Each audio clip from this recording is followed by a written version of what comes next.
Today we're going to be talking about key characteristics of functions. So the first thing I want to talk about in this PowerPoint is I want to review interval notation. So if I ask you to tell me which numbers on this number line, or if I ask you to tell me which numbers are on the following number line, you would say, and if you look at this, it gives you a representation. So we talked about this the other day.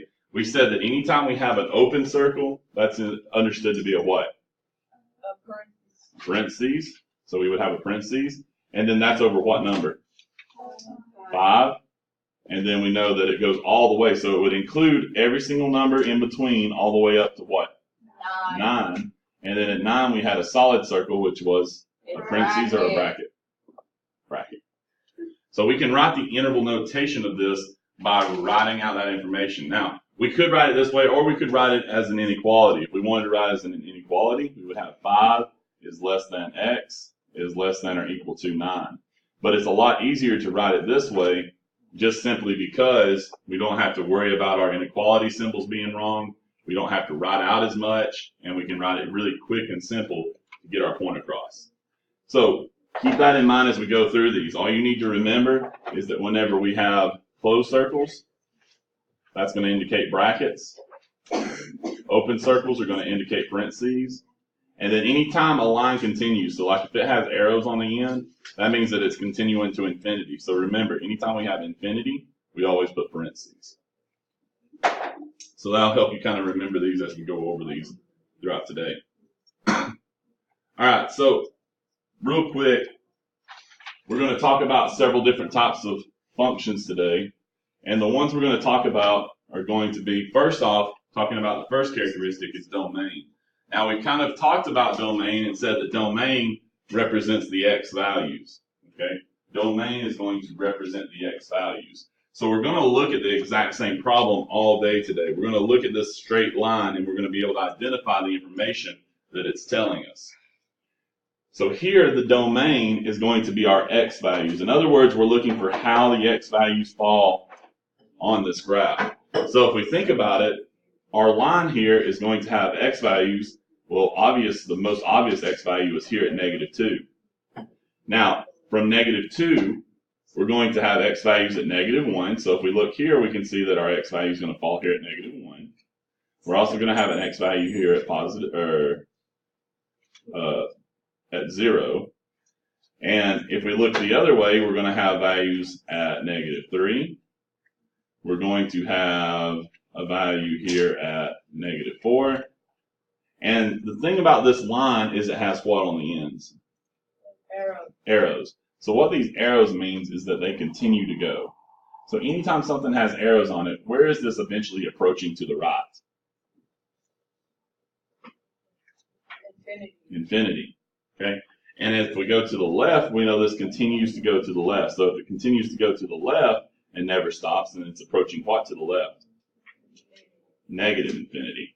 So as we go to the left, we know we're approaching negative infinity. As we go to the right, we know we're approaching positive infinity. So in this case, if we continue to go to that, because the thing is, our line is going to continue to have values going all the way out through here until negative infinity. And it's also going to have values that continue to go all the way out this direction until we get to positive infinity. So in this, I'm looking at all the values from what to what? What's the furthest it can go to the left? Negative infinity. And the furthest it can go to the right is positive infinity.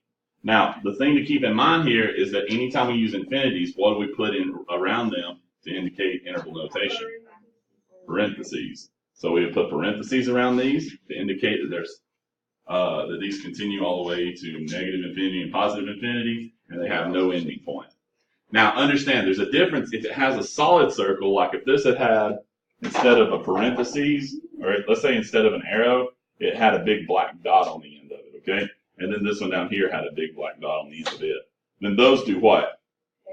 They stop, they end. So wherever those end, that would have been our point. So that would have been like 1/2. This one would have been like -4. So we would say it would go from -4 to 1/2. But that's only going to happen if you have endpoints. Okay? If you have arrows, your domain is always this. Okay?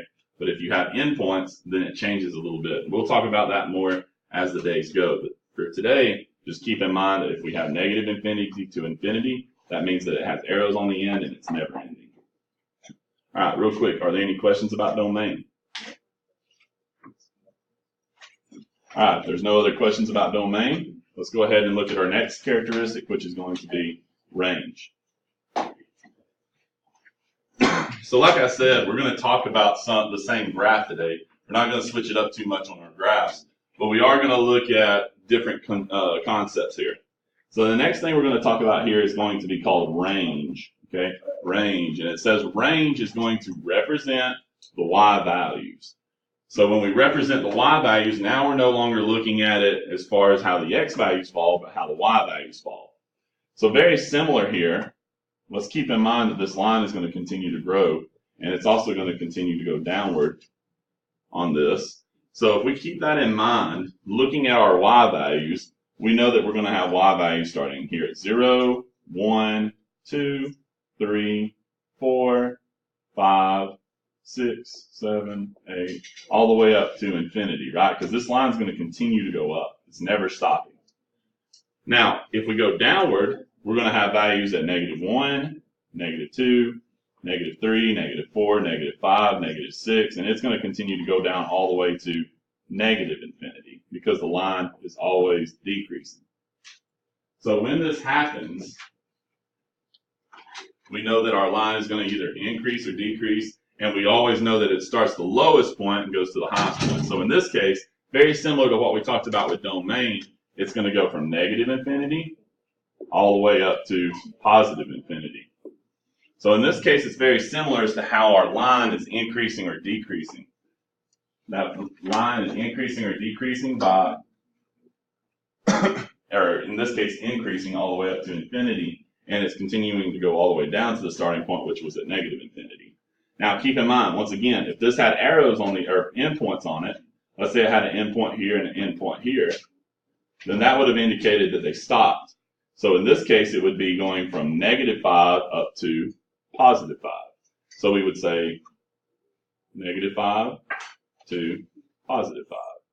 But that would only be if it had endpoints, okay? It has to have these endpoints to be able to do that. If it has arrows, right, if it has arrows, then that means that it's going to work out this way, which that was the case here. So keep in mind, range is going to be identifying the y values. It's representing the y values on our graph. Questions on range? All right, so if there's no questions, we'll look at next one, which they get a little bit easier as they go. X-Intercept is probably going to be one of my favorite, probably one of the easiest ones you'll identify here.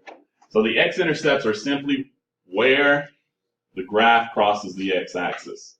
So we know that the x-axis is going to be this axis that runs across through here, and that's why it has this x on the end. So what we're looking for on the X-Intercept is that we're looking at where the line crosses the x-axis. So if we look at this line, we can see that this line is going to cross. So if we follow this line is eventually going to cross the axis at this point.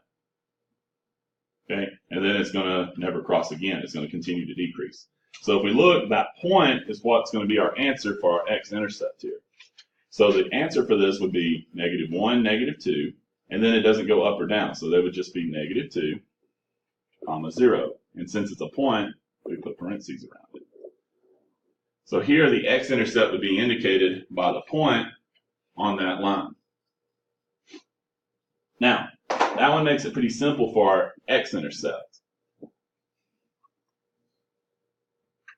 Now, if we look at our Y-Intercept is right the opposite. It's where the graph crosses the y-axis. So same concept here. If we go up through here, we're traveling up through here. Okay, we cross the x-axis, keep going. We want to cross the y-axis. So the y-axis is going to intersect right there. Now, like I said, keep in mind the y-axis is going to be this axis that runs vertically, and it's indicated by the y up here at the top.